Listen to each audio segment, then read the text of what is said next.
This is more than legacy. This is a source of inspiration, sharing the journey of discovery. PSN College of Engineering and Technology.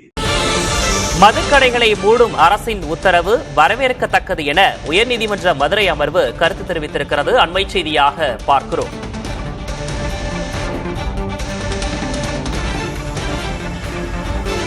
மதுக்கடைகளை மூடும் தமிழ்நாடு அரசின் உத்தரவு வரவேற்கத்தக்கது என உயர்நீதிமன்ற மதுரை அமர்வு தெரிவித்திருக்கிறது. குத்தகை காலம் முடியும் வரை டாஸ்மாக் கடைகளை மூடக்கூடாது என உத்தரவிடக் கோரிய வழக்கில் இவ்வாறு உயர்நீதிமன்ற மதுரை கிளை கருத்து தெரிவித்திருக்கிறது.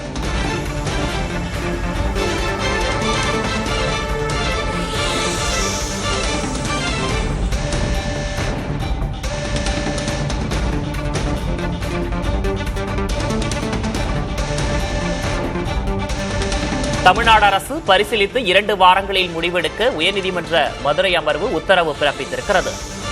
தூத்துக்குடியைச் சேர்ந்த ராஜேஷ், கண்ணன், கனிராஜா, கண்ணன், இமானுவேல் உட்பட 32 பேர் வழக்கு தொடுத்திருந்தனர். அரசு நடவடிக்கை எடுக்கலாம் என்பதை உச்சநீதிமன்றம் தெளிவுபடுத்தியிருப்பதாக நீதிபதி தெரிவித்திருக்கிறார். கடைகளை மூடுவது பலருக்கு மகிழ்வை தந்தாலும் மனுதாரர்கள் போன்ற பாதிக்கப்பட்டோருக்கு இழப்பு, கடை திறக்கப்படாத நாட்களுக்கான தொகையை திருப்பி அளிப்பது தொடர்பான அரசு முடிவெடுக்க ஆணை பிறப்பிக்கப்பட்டிருக்கிறது.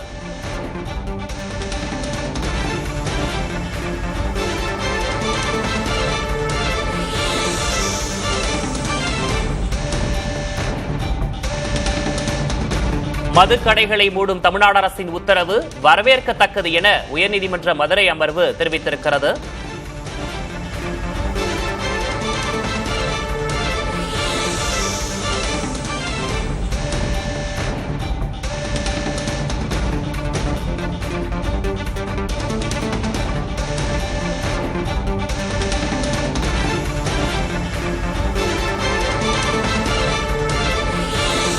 தமிழ்நாடு அரசு பரிசீலித்து 2 வாரங்களில் முடிவெடுக்க உயர்நீதிமன்ற மதுரை அமர்வு உத்தரவு பிறப்பித்திருக்கிறது.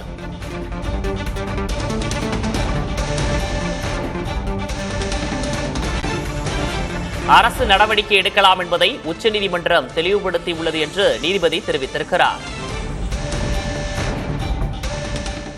This is more than legacy. This is a source of inspiration, sharing the journey of discovery. PSN College of Engineering and Technology.